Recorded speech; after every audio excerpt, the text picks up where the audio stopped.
श्री स्वामी समर्थ मंडळी, आज या व्हिडिओच्या माध्यमातून आपण भगवान श्रीकृष्ण आणि महाराज युधिष्ठिर यांमधील संभाषण ऐकणार आहोत। या संभाषणात भगवान श्रीकृष्णांनी महाराज युधिष्ठिर यांना पुत्रदा एकादशीबद्दलची कथा सांगितलेली आहे। तरी आपणास विनंती की हा व्हिडिओ आपण शेवटपर्यंत पाहावा। एक दिवस भगवान श्रीकृष्ण आणि महाराज युधिष्ठिर व्रते आणि पूजापाठ यांबद्दल चर्चा करत होते।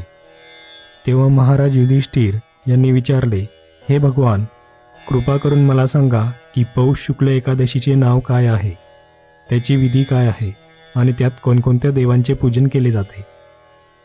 तेव्हा भगवान श्रीकृष्ण म्हणाले, या एकादशीचे नाव पुत्रदा एकादशी आहे आणि या दिवशी भगवान नारायण यांची पूजा केली जाते।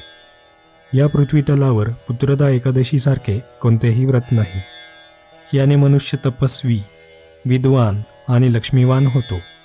आता मी तुम्हाला एक कथा सांगतो, त्याचे ध्यान देऊन श्रवण करा। असे सांगून भगवान श्रीकृष्णांनी महाराज युधिष्ठिर यांना कथा सांगण्यास सुरुवात केली। ती कथा पुढील प्रमाणे।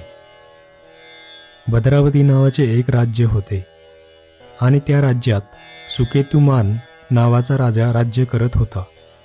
त्याच्या पत्नीचे नाव शव्या होते। त्यांना पुत्र नव्हता। सुख, संपत्ती, भाऊ, बांधव असूनही तो राजा व राजाची पत्नी नेहमी चिंतेत असत। राजा नेहमी विचार करायचा की मी गेल्यावर माझे पिंडदान कोण करेल।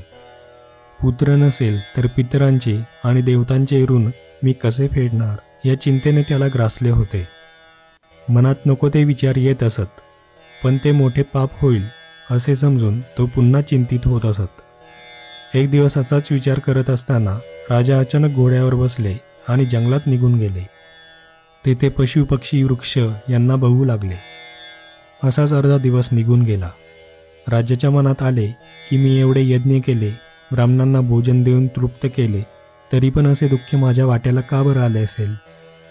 असा विचार करून ते व्यथित झाले व पाण्याच्या शोधात एका सरोवरापाशी आले। त्यांनी आपल्या आजूबाजूला पाहिले तर चहूबाजूला आश्रम होते। ते मुनिवरांना दंडवत करून त्यांच्यासमोर बसले। राजाला पाहून मुनिवर प्रसन्न झाले व म्हणाले, हे राजन, आम्ही तुमच्यावर प्रसन्न झालो आहोत। तुमची काय इच्छा आहे।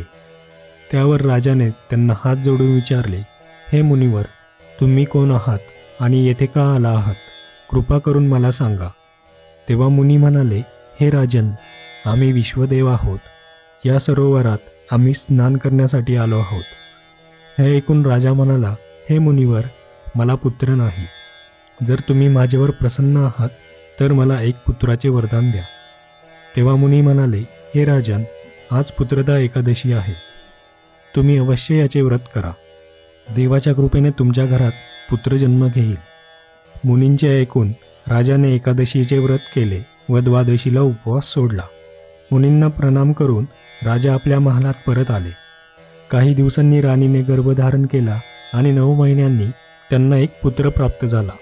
तो राजकुमार अत्यंत शूरवीर, यशस्वी व पुढे जाऊन उत्तम प्रजापालक झाला। तर प्रत्येक वर्षी पौष महिन्यातील शुक्ल पक्षातील एकादशी तिथीला पुत्रदा एकादशीचे व्रत केले जाते। यावर्षी रविवार दिनांक 21 जानेवारी 2024 रोजी पुत्रदा एकादशीचा योग आहे। सृष्टीचे पालन करता भगवान श्री विष्णू यांना ही एकादशी समर्पित असते व या दिवशी त्यांची पूजा केली जाते। यावर्षी शनिवार दिनांक 20 जानेवारी रोजी सायंकाळी 7:26 एकादशी तिथीचा आरंभ होत असून सांगता ही 21 जानेवारी रोजी सायंकाळी 7:26 होणार आहे। 21 जानेवारी रोजी संपूर्ण दिवस उपवास धरून दुसऱ्या दिवशी सोमवार दिनांक 22 जानेवारीला सकाळी 7:15 पासून सकाळी 9:29 उपवास सोडू शकता। तर ही होती पुत्रदा एकादशीची माहिती। आपणास हा व्हिडिओ कसा वाटला हे कमेंटमध्ये कळवा आणि आमच्या चॅनलला लाईक, शेअर आणि सबस्क्राईब करायला विसरू नका। धन्यवाद।